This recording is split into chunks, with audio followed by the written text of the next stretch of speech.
Entre las cenizas de la Primera Guerra Mundial, Alemania ansía tener un salvador. Y un ocultista acaudalado, Dietrich Eckart, cree haberlo encontrado. Tenía la idea de regenerar Alemania, pero ¿cómo iba a conseguirlo? Necesitamos un Mesías. El joven idealista Rudolf Hess se convierte en el primer discípulo. Es el principio de lo que casi se vuelve una historia de amor. Un joven aspirante a soldado, Heinrich Himmler, encuentra la oportunidad de luchar por sus ideales descabellados.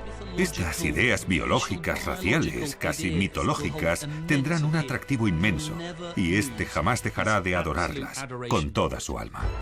Y el arrebatador héroe de guerra, Hermann Göring, descubre una causa para alimentar su propia ambición. Quería una Alemania a su imagen y semejanza. Este pequeño grupo de inadaptados y héroes se encuentra en mitad de la violencia y el desencanto de su país destrozado. Y sus ansias de venganza los llevarán a cometer los peores crímenes de la historia. Estos tipos pasarán de pelearse por las esquinas a acabar conquistando casi toda Europa en apenas 15 años. Esta es la historia de los entresijos de los secuaces de Hitler, de los celos, las luchas por el poder y los aduladores serviles que crearán un monstruo y pondrán en marcha los horrores más salvajes del Tercer Reich.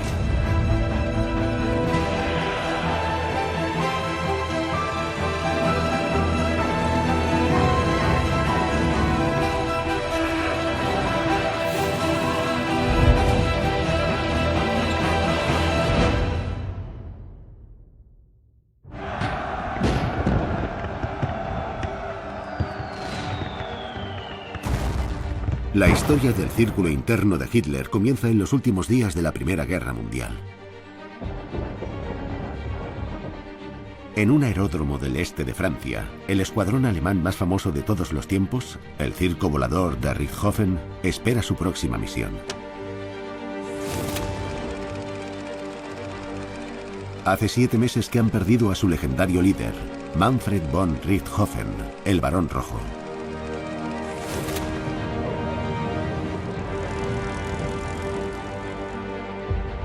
Pero un nuevo héroe ha llegado para ocupar su lugar. Un as de la aviación llamado Hermann Göring. Göring es un héroe nacional. Destacó por su valor en infantería durante la Primera Guerra Mundial y cuando se metió a piloto resultó ser magnífico.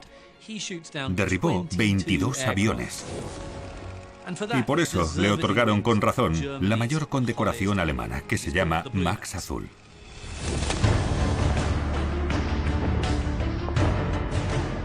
De joven, Göring era de lo más apuesto. Tenía buena presencia. Era un hombre de principios, arrojo y valentía. Es un hombre impresionante. Es gracioso, tiene ingenio. Es un líder nato. Es de esos a los que metes en un cuarto con otras 20 personas y en un periquete ya les está diciendo qué hacer a las otras 19. Pero Göring se enfrenta a una crisis. Se rumorea que el emperador alemán va a tirar la toalla. Sin embargo, Göring se niega. Puede que la guerra vaya mal y que su escuadrón se haya visto reducido a la mitad, pero no piensa rendirse. Göring reúne a sus hombres y básicamente les dice que no hagan caso a los rumores derrotistas de que el Kaiser los va a dejar colgados. Él nunca lo haría, les dice. El Kaiser les va a ser fieles, igual que ellos le son fieles al Kaiser, y plantarán cara por la gloria y el honor de la patria. Göring anima a sus hombres a que se preparen para una última batalla por la gloria a vida o muerte. Pero casi al mismo tiempo que finalizan los vítores, llegan órdenes de detener todas las operaciones aéreas del frente oeste. La orden supone un mazazo para Göring. Significa que todo por lo que ha luchado estos 4 años, todas esas batallas, todos esos combates aéreos, han sido en vano. Han perdido compañeros, han sufrido experiencias inenarrables y parece que no ha servido de nada. Todo se desvanece en 1918. El Kaiser los ha abandonado y ha huido a los Países Bajos. Alemania está a punto de rendirse. Parece que los británicos, los estadounidenses y los franceses van a derrotar a Alemania sin tener que llegar a pisar suelo germano. A Göring, igual que a muchos alemanes orgullosos, la noticia le cae como un jarro de agua fría. Se siente traicionado. ¿Cómo es posible? Creo que se palpaban en el ambiente las ganas de buscar a quien echarle las culpas. Para Göring, no son los valerosos combatientes alemanes los que han perdido la guerra, sino que la derrota se debe a las cobardes maniobras hechas a escondidas por los políticos de izquierdas. Así empieza para Göring, igual que para otros millones de alemanes, una sensación de que les han dado una puñalada trapera. A Göring le ordenan entregar su avión a los aliados, pero no tiene intención alguna de obedecer a quienes lo han traicionado. Para no caer en manos enemigas, Göring les dice a sus hombres que vuelen a casa y que aterricen de emergencia en suelo alemán. Esta escapada dice mucho de su confianza en sí mismo, de sus ínfulas y de su pensamiento de que las reglas y las normas son algo que está por debajo de él. Alemania se rinde, pero Göring jamás.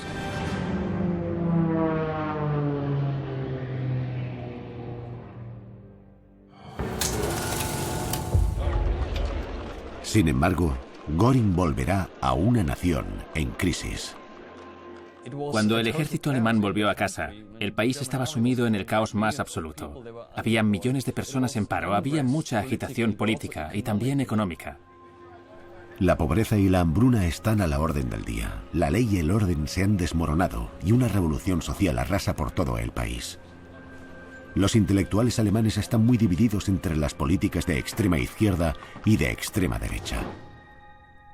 En el sur de Alemania, la capital bávara de Múnich es un caldo de cultivo para estas ideas extremistas. En la élite de derecha sin pelos en la lengua de la ciudad, hay un poeta y dramaturgo bávaro de 50 años llamado Dietrich Eckart. Hoy en día pocos relacionarían a Dietrich Eckart con el movimiento nazi, pero lo cierto es que se trata de una de sus figuras más importantes, y se podría decir que fue quien puso en marcha la fuerza política. Es sabido que Eckart bebe en demasía, pero como se ganó un nombre y fortuna como dramaturgo antes de la guerra, también tiene dinero y muchos contactos. Es alguien culto, un poeta conocido, sabe expresar sus opiniones razonablemente bien. Pero sus opiniones son de extrema derecha, y acorde al sentir de los tiempos, su publicación Auf gut Deutsch o En buen alemán es un panfleto racista de un antisemitismo flagrante. Eckart también tiene contactos en un grupo ocultista de derecha secreto, la Sociedad Thule. La Sociedad Thule era un grupo de lunáticos. Una de las cosas en las que creían era la Atlántida. Decían que había una raza de personas, los arios, que poseían una belleza y fuerza casi sobrehumanas y venían de la Atlántida.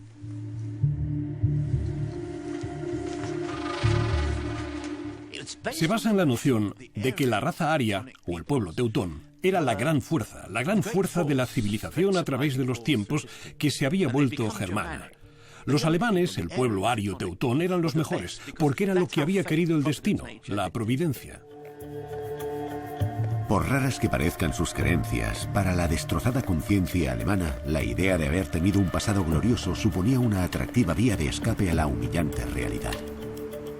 Es importante darles una referencia a los alemanes, una noción de su identidad histórica.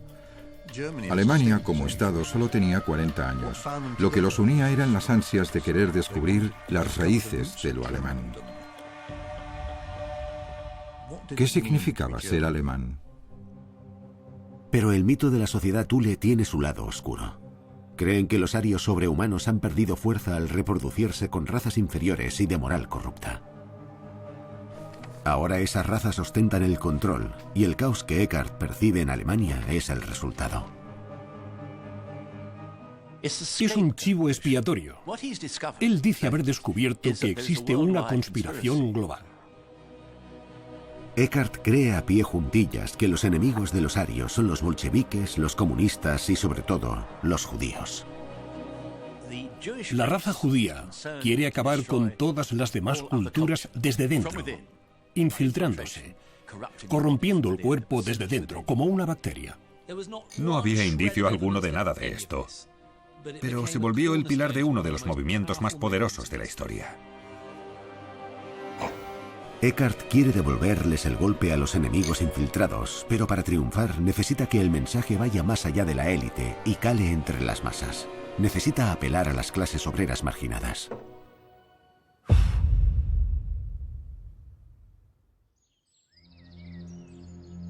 Mientras, con su escuadrón ya disuelto, Hermann Göring vuelve a Múnich.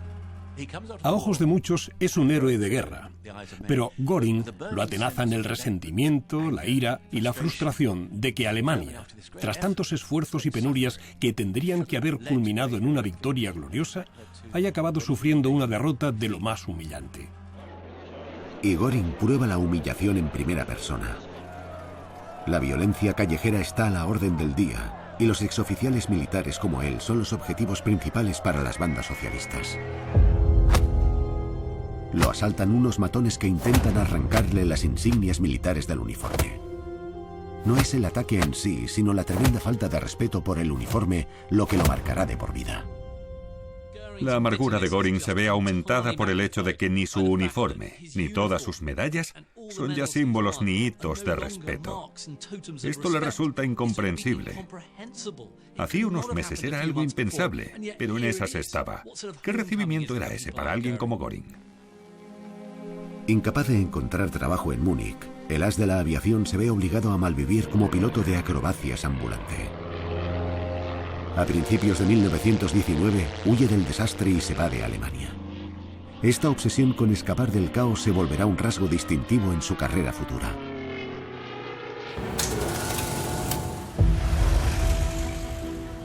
Pero otros, como Dietrich Eckart, están decididos a plantar cara. A principios de 1919, Eckart y los ocultistas de la Sociedad Thule ponen en marcha su plan de difundir su mensaje de derechas. Fundan un partido político de corta vida, el Partido Obrero Alemán, que es solo una de las numerosas pequeñas facciones que surgen y se reúnen en las cervecerías y bodegas de Múnich. En los años 20, estas cervecerías eran microcosmos de agitación política. Al principio, el partido no es nada especial ni del otro mundo. Por aquel entonces era uno de esos grupitos especialmente nocivos, viles, obsesionados y antisemitas que solían ladrar mucho, pero que nadie se tomaba demasiado en serio. Pero la humillación de Alemania está lejos de acabarse. Y pronto, otra crisis de la economía alemana conseguirá que los disparates arios de Eckart encuentren nuevos partidarios. En verano de 1919, los aliados, triunfantes, se reúnen en París y el 28 de junio ellos y Alemania firman un documento crucial, el Tratado de Versalles. En Europa hay gran regocijo, pero para Alemania el tratado supone un desastre. Exige compensaciones en represalia por la Primera Guerra Mundial. Nadie se espera lo mucho que van a sufrir los alemanes por culpa de las reparaciones de guerra impuestas por el Tratado de Versalles. A Alemania le imponen una multa de más de 260.000 millones de marcos, el equivalente a 860.000 millones de dólares actuales. Los aliados hacen con la quinta parte de su industria y le arrebatan todas las colonias internacionales. También se ven obligados a entregarle un 13% de los territorios alemanes europeos a países. Casi 7 millones de alemanes pierden la ciudadanía y se ven obligados a formar parte de naciones como Polonia o Checoslovaquia. Los nacionalistas como Dietrich Eckart no pueden aceptar que Alemania vaya a recibir tal trato, que vaya a ser un hazmerreír nacional. La Alemania de Eckart, antaño orgullosa y locomotora industrial de Europa, se ha visto mutilada. En agosto de 1919, un nuevo gobierno democrático, la República de Weimar, cobra forma. Está diseñada para sustituir el gobierno autocrático del Kaiser y sus generales. Pero a Eckart le parece débil y dominada por los judíos y los políticos progresistas. Tiene claro que su partido debe hacerse con el poder. Para ello necesita a alguien que pueda hablarle directamente al pueblo, un líder que inspire. La palabra Mesías la usó Eckhart más de una vez en sus escritos. Tenía la idea de regenerar Alemania, pero ¿cómo iba a conseguirlo? Necesitamos un Mesías. Tradicionalmente, los líderes han sido gente de pedigrí, pero en esos tiempos la gente quería un líder totalmente distinto, alguien que no tuviese ya un nombre ganado. Eckhart escribió un poema muy notable en 1918, en el que describe a una figura llamada el sin nombre o el grande, que es un soldado alemán corriente de mirada fiera e implacable que vendrá a salvar al pueblo alemán. En otoño de 1919, en una reunión del Partido Obrero Alemán, un espía acecha entre la multitud. Lo envía el ejército alemán para informar de los acontecimientos. Pero el joven descubre que las ideas anticomunistas y antisemitas del partido se parecen mucho a las suyas. Resulta que en vez de espiarlos, se identifica con las ideas que exponen. Animado, deja de tomar notas y se dirige a los asistentes. Se da cuenta de inmediato de que su voz cautiva y la cervecería enmudece. Se levanta, habla y todos se quedan impresionados por el hombre que habla con tanta pasión, a la vez que veneno. Se llama Adolf Hitler. Eckhart se queda de piedra. Se sube a las mesas y da unos discursos de una ferocidad fantástica. Y Eckhart se da cuenta enseguida de que es él, es el hombre que los liderará. Eckhart ve en Hitler al hombre que llevará su mensaje al pueblo, que difundirá los ideales arios más allá de la élite metropolitana y que quizá hasta inspirará al país. Cuando se conocen, hay una atracción mutua. Eckhart utiliza el concepto del Mesías y dice, en términos menos dramáticos, que es un visionario. Hitler puede ser un líder. Es capaz de cosas que los demás no pueden hacer. Hitler y él estrecharon lazos, aunque en muchas cosas eran muy distintos. Eckhart era un bon vivant, fumaba y bebía, pero a Hitler no le interesaba nada de eso. Lo que a Eckhart le gusta de Hitler es que es un soldado normal y corriente, pero se ha subido a una plataforma para articular con claridad unas ideas que Eckhart no consigue transmitir del mismo modo. Eckhart no es el único que queda cautivado por Hitler. Entre los asistentes hay un joven universitario, Rudolf Hess. Rudolf Hess es muy joven e impresionable. Y cuando ve a Hitler, se queda prendado de cada palabra que dice. De familia rica, Hess fue un soldado valiente y disciplinado en la guerra.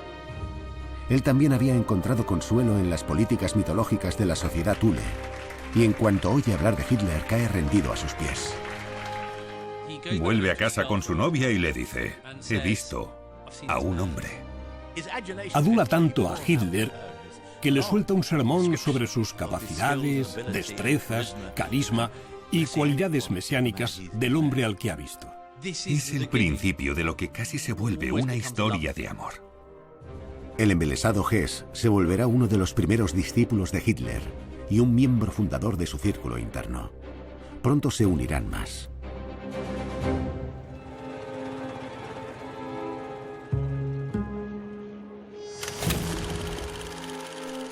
Entre ellos está el atribulado hijo de 19 años de un profesor. Ese hijo es Heinrich Himmler. Himmler había cumplido los 18 años en los últimos días de la Primera Guerra Mundial, y aunque estaba desesperado por demostrar su valía como soldado, ya era demasiado tarde. Una de las mayores frustraciones de Heinrich Himmler era que debido a su juventud no pudo luchar en la guerra y esto lo mortificaba. Tenía ambiciones militares que no había podido cumplir. Himmler, habido escritor de diarios y coleccionista de sellos, había sido un niño propenso a la enfermedad. Himmler no sabe desenvolverse bien y no tiene muchas habilidades sociales. Yo creo que podría decirse que tiene cierta represión sexual. Un grave complejo de inferioridad que compensaba siendo muy agresivo y destructivo, literalmente, al tratar con la gente. El padre de Himmler se había empeñado en mantenerlo alejado de los problemas y lo había matriculado en la Universidad de Múnich para estudiar agricultura. Sin embargo, Himmler tenía las mismas ideas sobre mitos y monstruos que los ocultistas Eckart y Hess, y su enfoque agricultor era muy distinto del de sus compañeros de carrera. Himmler es una figura enigmática en muchos aspectos. Le encantaba el misterio, le encantaba el ocultismo, le encantaban las leyendas. Una de las ideas que obsesionaban a Himmler era la noción de Blut und Boden, sangre y tierra. La sociedad alemana volverá a su Völkisch, a sus raíces, y se volverá a una economía más centrada en la agricultura, además de una raza aria de gran pureza biológica. Y así, Alemania cobrará una fuerza enorme y podrá fundar un imperio.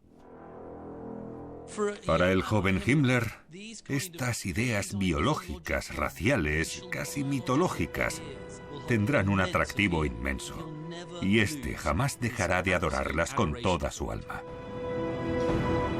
Pronto, este aspirante a soldado conocerá al hombre que hará su sueño realidad y que le dará a Himmler la oportunidad de luchar por sus ideales dementes. Pero de momento, a ese hombre aún le queda mucho recorrido. Aunque Eckart cree que Hitler es el redentor de la profecía, reconoce que el joven agitador es un diamante en bruto que hay que pulir con cuidado. En cierto modo, Eckart se volvió el mentor de Hitler, como quien dice.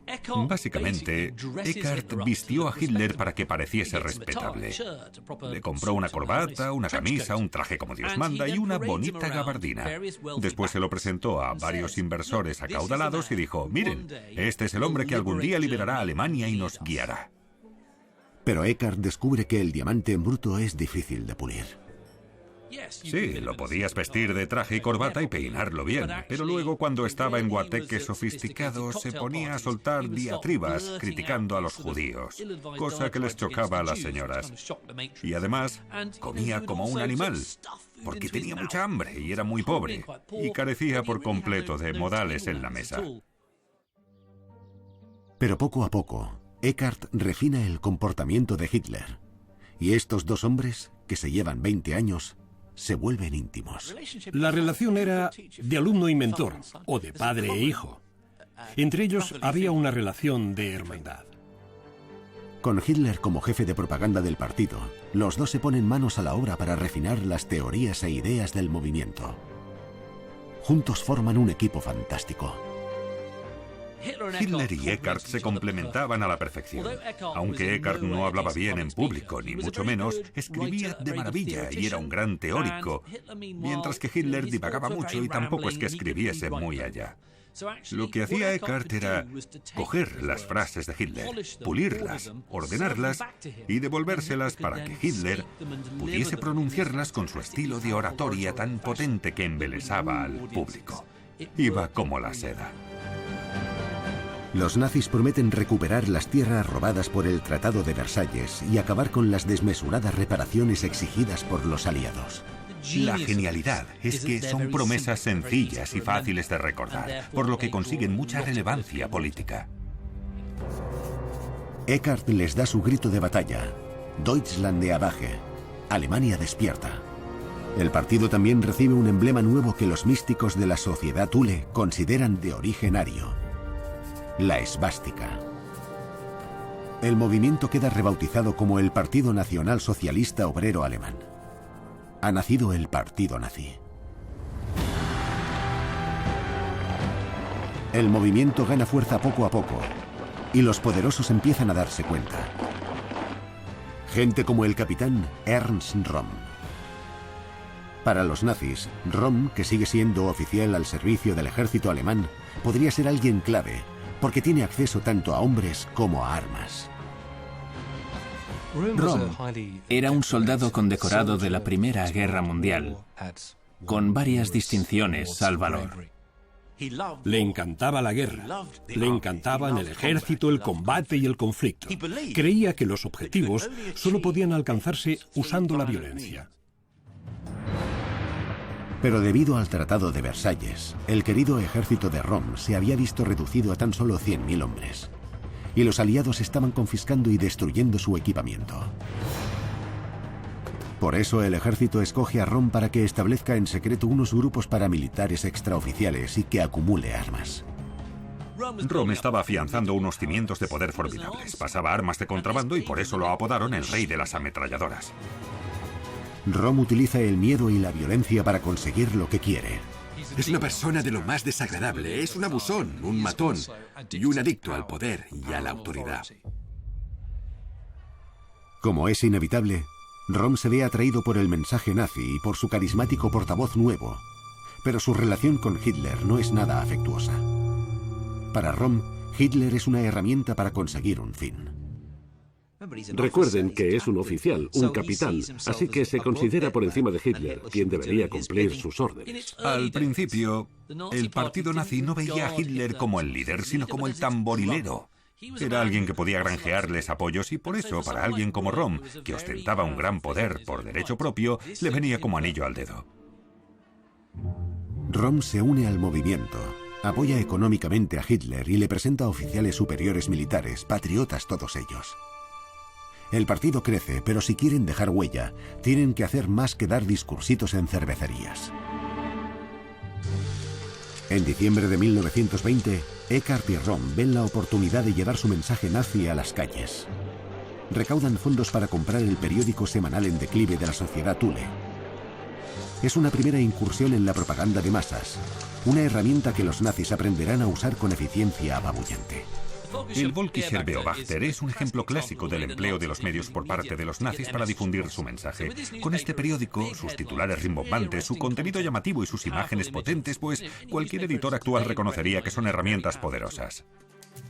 De momento, oficialmente Hitler solo es el portavoz del partido, pero Eckart, acomodado en el puesto de editor jefe, no pierde el tiempo a la hora de vender su visión de Hitler como el Mesías de Alemania. Hitler no se considera el Mesías, se cree que es Juan el Bautista y que en algún momento aparecerá el Mesías. Pero Eckart se refiere a Hitler como Der kommenden Großen, el próximo grande. Y le adjudica los poderes místicos de un líder teutón ario mitológico. Cautiva la imaginación de los lectores, pero también alimenta el ego de Hitler. Animado por gente como Eckart, Hitler empieza a pensar que quizás sí que es él el salvador de Alemania. Hitler empezó a considerarse a sí mismo alguien con poderes cuasi divinos.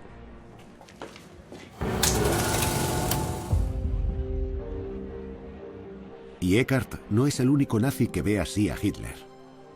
El ahora devoto Rudolf Hess está decidido a cumplir la voluntad de Hitler. Hess es uno de esos integrantes del movimiento que podría calificarse de adulador. Siente la necesidad de admirar, de respetar y de adorar. Se ve que Hitler era distante y frío, pero eso no echaba hacia atrás a Hess. Le hacía parecer más atractivo, quizá por el misterio. Hess está casi enamorado de Hitler. Lo tiene hipnotizado. Es como un perrito faldero, es cariñoso. Se da cuenta de que siempre vivirá a su sombra, y a su sombra quiere vivir él. Poco después de que salga el artículo de Eckart, Hess empieza a referirse a Hitler como el líder, der Führer. El Führer de Hess está a punto de transformarse.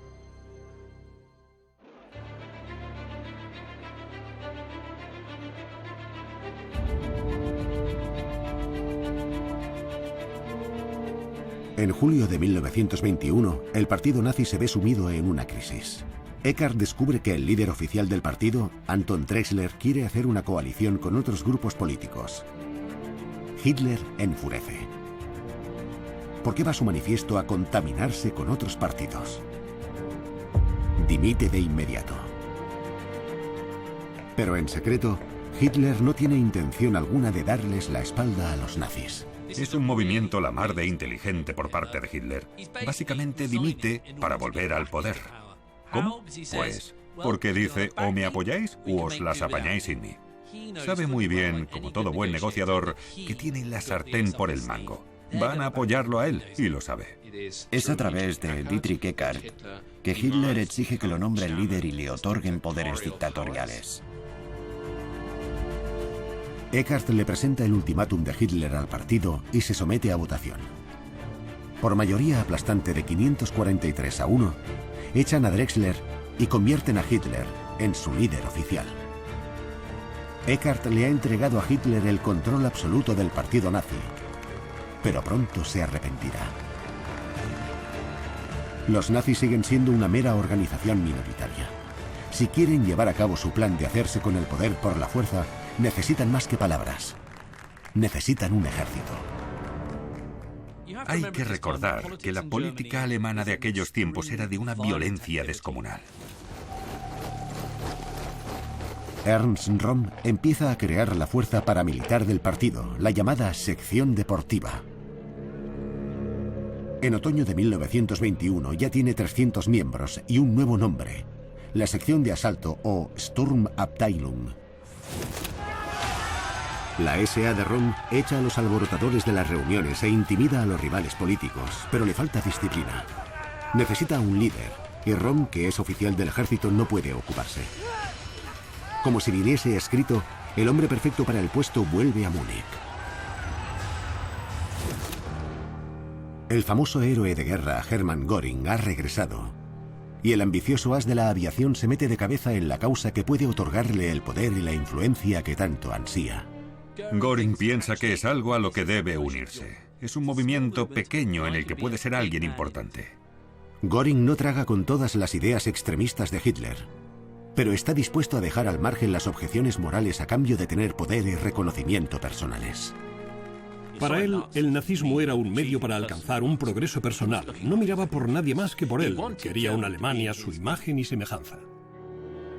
Al día siguiente de ver hablar a Hitler por primera vez, los dos hombres se reúnen, y Göring comprende su valor para Hitler y el partido nazi. Es famoso, muy conocido. La gente venera a Göring. Es una buena incorporación para el equipo. Junto a otros miembros del creciente círculo interno, empezarán a poner al partido nazi en la palestra. Hess recluta cada vez más miembros. Röhm se ocupa de entrenar al ejército secreto, y Göring se dispone a convertir la Sturmabteilung en una fuerza formidable. No cabe duda de que Göring era ducho en política y un organizador muy capaz de los soldados de asalto. Sabía lo que hacía. Más tarde Hitler diría: le di una muchedumbre desarrapada y en muy poco tiempo organizó una división de 11.000 hombres.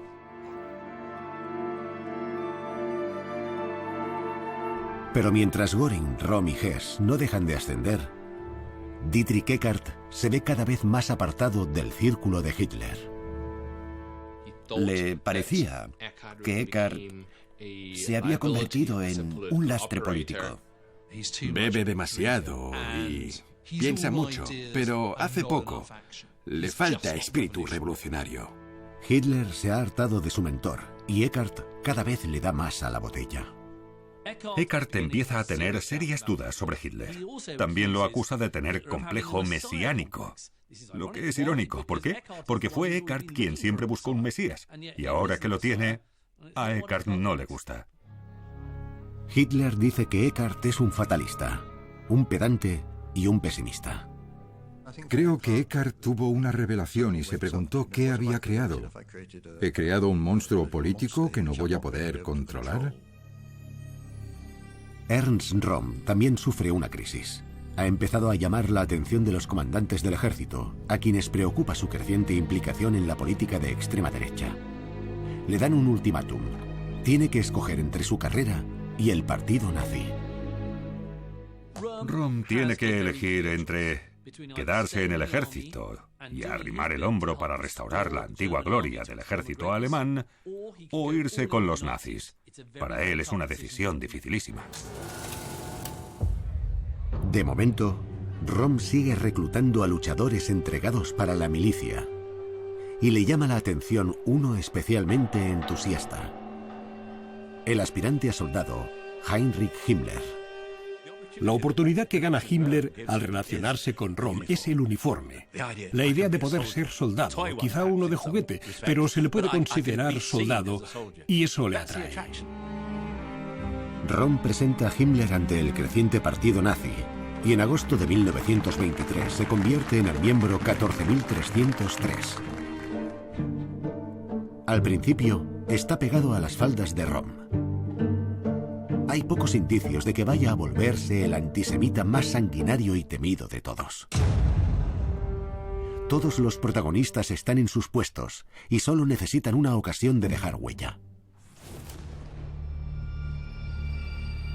El universo conspira para ayudarlos, y Alemania se ve sumida en un caos financiero cuando la hiperinflación atenaza la economía. El precio del pan sube de 165 marcos a más de 1.000 millones en apenas 10 meses. La hiperinflación de 1922 y 1923 tuvo un efecto devastador para muchos alemanes. De la noche a la mañana, las fortunas perdieron todo su valor. Ese año los alemanes no sabían qué iba a pasar. ¿Va a venirse todo abajo? ¿Qué sucede? ¿Cómo se rescata a Alemania de la crisis?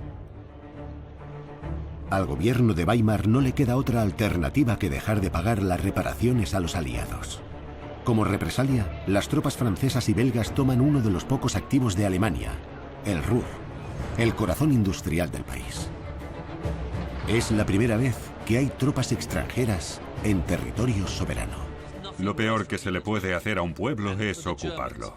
Y para los alemanes, que son orgullosos hasta la médula, supone un insulto gravísimo y una tremenda humillación. Para Göring y los nazis, supone una llamada a las armas. Ahora tenemos las circunstancias perfectas, el colapso total de la economía y la ruina de la clase media. Para ellos este es el momento. 1923 es cuando dicen vamos a dar el golpe. Göring sabe que el tiempo corre y quiere actuar ya. La crisis económica se está cebando con las arcas del partido y la sección de asalto empieza a inquietarse.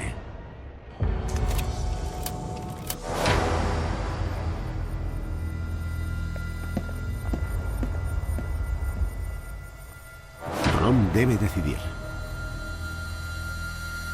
Opta por abandonar el ejército y jugárselo todo a un golpe de estado nazi. Rom convence a Hitler, insistiendo en que la mayoría del ejército los apoya y no intentarán detenerlos. Están de acuerdo. Es el momento de hacerse con el poder. ¿Pero cómo? La inspiración viene desde el extranjero. El fascista con más éxito de Europa, Benito Mussolini, se había alzado con el poder en Italia hacía pocos meses. Contaba con el favor de gran parte del pueblo y entró en Roma con sus 30.000 milicianos. Göring dijo, así se hace. No esperemos a tener apoyos electorales. No esperemos a contar con grandes apoyos populares. Hagámonos con el poder igual que Mussolini y ya lo justificaremos luego. El plan es tomar Baviera primero y luego hacerse con el gobierno nacional en Berlín. El objetivo del putsch es sencillamente desafiar al gobierno bávaro en Múnich para desafiar al gobierno de toda Alemania. Así de simple. Baviera está en manos de 3 personas: el jefe de policía, el del ejército y el ministro presidente del Estado, Gustav von Kahr. Si consiguen ponerlos de su parte, tendrán el apoyo del ejército y de la policía. Pero hay un problema. Al contrario que Mussolini, Hitler es un desconocido fuera de Múnich. Para poder triunfar, necesitan un líder temporal que cuente con el favor del país entero.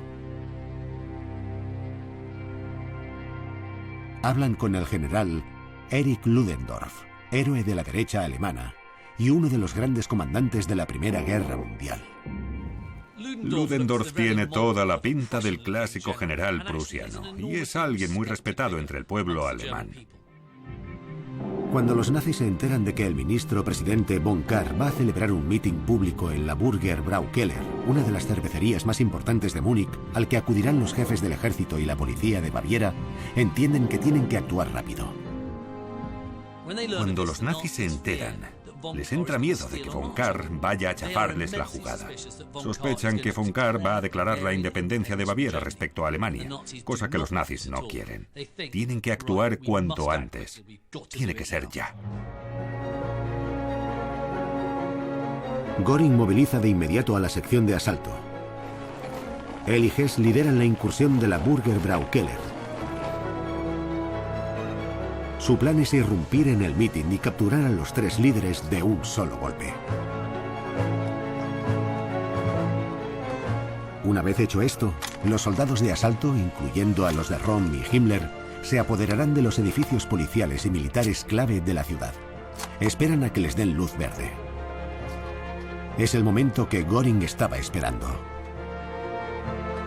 Se pone sus mejores galas, su uniforme militar con el Max azul. Era su momento de gloria, la hora de recuperar su faceta militar. Göring piensa a lo grande. Cree que esta es la chispa que prenderá la hoguera de la conquista de Alemania. Para los miembros del círculo interno de Hitler es el momento que estaban esperando. Saben que es su oportunidad de hacerse con el poder por la fuerza y demostrarle al mundo de qué pasta están hechos. Göring llega a la Burgerbraukeller con 100 de sus soldados de élite de la sección de asalto fuertemente armados. En total son 600 de la sección los que rodean el local. Las tropas de Göring iban bien vestidas y tenían una disciplina de hierro. Así que cuando llegaron a las puertas de la Burgerbraukeller, la policía local dio por hecho que eran soldados normales y corrientes y les dejaron a lo suyo. La verdad es que es un engaño magnífico. Dentro, Gustav von Kahr se dirige a la multitud. Y como habían predicho, los jefes de la policía y el ejército bávaros lo acompañan. Göring y sus hombres echan abajo la puerta de la Burgerbraukeller y colocan una ametralladora Maxim en un extremo del salón, lo que les permite acabar con todo el mundo si quieren. Luego se abren paso por la cervecería para despejarle el camino a Adolf Hitler. Hitler entra con la sección de asalto y toma el control. Dispara al techo y caen trozos de enlucido y madera. Hitler declara que la revolución nacional socialista ha empezado. Se llevan al triunvirato con ellos y empiezan a negociar.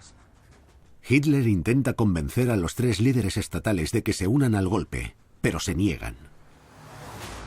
Von Kahr y los otros 2 no piensan consentirlo. No van a decirle a Hitler que lo apoyan y les parece todo bien. Hitler necesita desesperadamente el poder de persuasión de su líder nacional, Ludendorff, pero aún no ha llegado. La figura destacada que han reclutado para darles una pátina de refinamiento y autoridad no da señales de vida. Pistola en mano, Hitler los amenaza, pero no ceden. Hitler se da cuenta de que los nazis y él no pueden liarse a tiros, porque así no conseguirán nada. La cosa se está yendo a pique. En el salón principal, Hess señala a los rivales políticos importantes para que se los secuestren y se los lleven de la ciudad, mientras que Göring controla a la multitud. Göring intenta que las cosas no se descontrolen en la cervecería, y para ello hace un despliegue de autoridad, abriéndose el abrigo para que se vea el Max azul. Se puso a hacer bromas y a decirles que mantuviesen la calma, que tenían cerveza para beber. Es la mejor faceta de Göring, o la peor según se mire. Con la cervecería cerrada, Röhm recibe la llamada a la acción. Les ordena a sus hombres que entren en el Ministerio de Guerra bávaro. Himmler enarbola la vieja bandera imperial con orgullo. Se dice que tendía a estar en retaguardia para animar a los demás a ir a la vanguardia. Si lo decían como insulto o no, ya es otra cosa. Pero lo cierto es que fue ondeando la bandera en la marcha. Hago de soldado. Esto es muy valiente. Estoy con la gente, con las tropas de a pie. Por toda la ciudad, la sección de asalto va a por sus objetivos. Pero en la cervecería, a Göring le cuesta mantener la calma, y las negociaciones de Hitler están en punto muerto. En un intento desesperado de darle la vuelta a la tortilla, pronuncia un discurso apasionado ante la multitud, contándoles la mentira de que el gobierno ha aceptado respaldarles. Sorprendentemente, la gente se lo cree, y entonces, como si fuese una coreografía, llega Ludendorff. Ludendorff hace su magia, y los líderes de Baviera acceden a unirse a ellos. El golpe nazi coge fuerza de inmediato. En las calles, la unidad de Röhm y Himmler se ha hecho con el control del Ministerio de Guerra, y hay tropas militares y policiales de Múnich que deciden unirse al alzamiento. Se diría que el golpe va a tener éxito. Hitler decide dejar al mando a Göring y a Ludendorff y se va a ver cómo va Röhm. Hitler se va de la Burger Braukeller a las barricadas, donde se encuentra con Röhm. Le da un abrazo y le dice: está en marcha, se está formando el gobierno del nuevo Reich. En la Burger Braukeller, el ambiente está más relajado. Pero mientras un distraído Göring va a por bebidas para sus hombres, Ludendorff comete un grave error. Parece que von Kahr convenció a Ludendorff de que lo soltara, y este dijo: vale, pero dame tu palabra de que no darás marcha atrás. Von Kahr le asegura a Ludendorff que no los traicionará. Deja atrás a los soldados borrachos de Göring y se va. En otra cervecería de la ciudad, Dietrich Eckart, el otrora mentor de Hitler, está completamente ajeno al putsch que está teniendo lugar. No hay mayor ejemplo de lo aislado que está Eckart del círculo interno que el hecho de que no sabe nada del golpe hasta que lo llaman por teléfono ya de madrugada. Lo llamó un compañero para preguntarle que dónde está, que mire lo que ha pasado, que la fiesta ha terminado. De verdad, tal cual. Cuando informan a Eckart de que von Kahr ha sido liberado, ve el peligro. Sabe que no puede fiarse de von Kahr y exclama: nos han traicionado. El instinto de Eckart no le miente. Von Kahr moviliza al ejército de inmediato. En un instante, la situación da un giro de 180 grados. El golpe ha llegado a un punto muerto, y cuando amanece al día siguiente, Göring y el resto del círculo interno no saben muy bien qué hacer.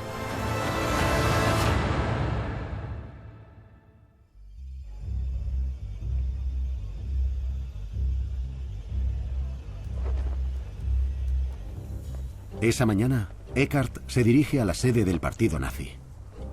Las tropas de la sección de asalto cantan su himno, Alemania despierta. Pero Eckart, quien ayudó a ponerlo todo en marcha, se ha quedado totalmente al margen del golpe. Entonces llega su antiguo pupilo. El coche de Hitler frena en seco ante Eckart. Hitler le lanza una mirada furiosa y le dice: métete en el coche de detrás y sígueme. Será la última vez que estos dos hablen.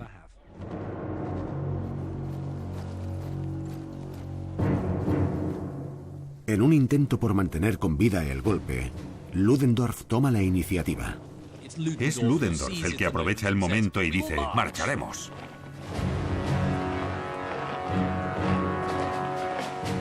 Los nazis se dirigen al centro de Múnich como última jugada desesperada. Göring, Hitler, Ludendorff, están todos. Y se cogen de los brazos. Pero las autoridades los están esperando.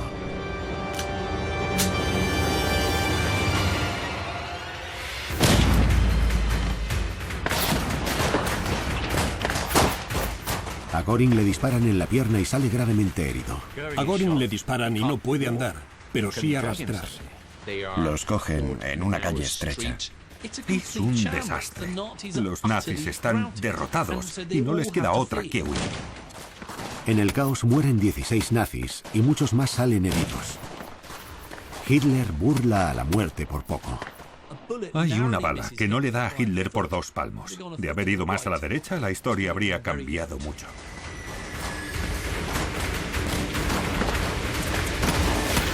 Eckart observa cómo el hombre al que había formado para ser el grande huye por su vida.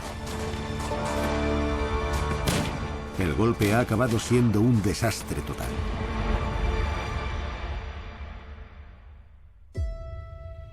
Malherido, Göring escapa a Austria, exiliado de su país, en busca y captura, y con sus sueños de gloria hechos añicos. Rudolf Hess también se refugia en Austria, mientras que Himmler vuelve a casa de su madre. Todavía no es tan importante como para merecer la atención de las autoridades. Röhm se entrega y lo encierran con Hitler. El putsch ha sido un fracaso absoluto. El círculo interno se rompe, el partido se disuelve y el Führer acaba entre rejas. Nadie habría imaginado que esta gente volvería a ostentar el poder y que empujaría al mundo a una sangrienta guerra mundial. Pero juntos han aprendido una valiosa lección. Estas políticas tan revolucionarias no funcionan. Al final, hay que subvertir la democracia volviéndote demócrata. En los años venideros, los nazis reescribirán la historia del putsch para darle una pátina de lucha triunfante. Lo glorifican. Y los miembros del círculo interno que estuvieron allí en ese día aciago afianzan su posición en el grupo. El putsch crea lazos de sangre entre las futuras figuras principales del Tercer Reich. Pero Dietrich Eckart no vivirá para ver el alzamiento del Tercer Reich. Apenas 6 semanas después del golpe de Estado fallido, se ve a las puertas de la muerte. Los años de abuso del alcohol le han pasado factura. Sus últimas palabras son proféticas.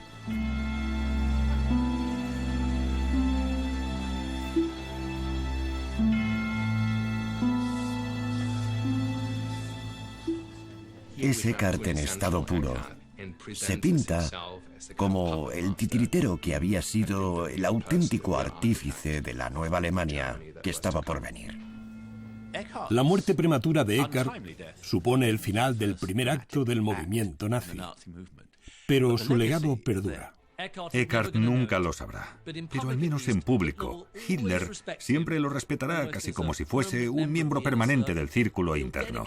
Le dedicará el primer volumen de Mi lucha a Eckart, a quien llamará el padre espiritual del nacionalsocialismo. Eckart muere, pero sus ideas sobreviven. Evidentemente, serán ejecutadas por Hitler y su círculo interno y llevarán al mundo al borde de la destrucción. El círculo del mal de Hitler todavía no ha llegado a su fin.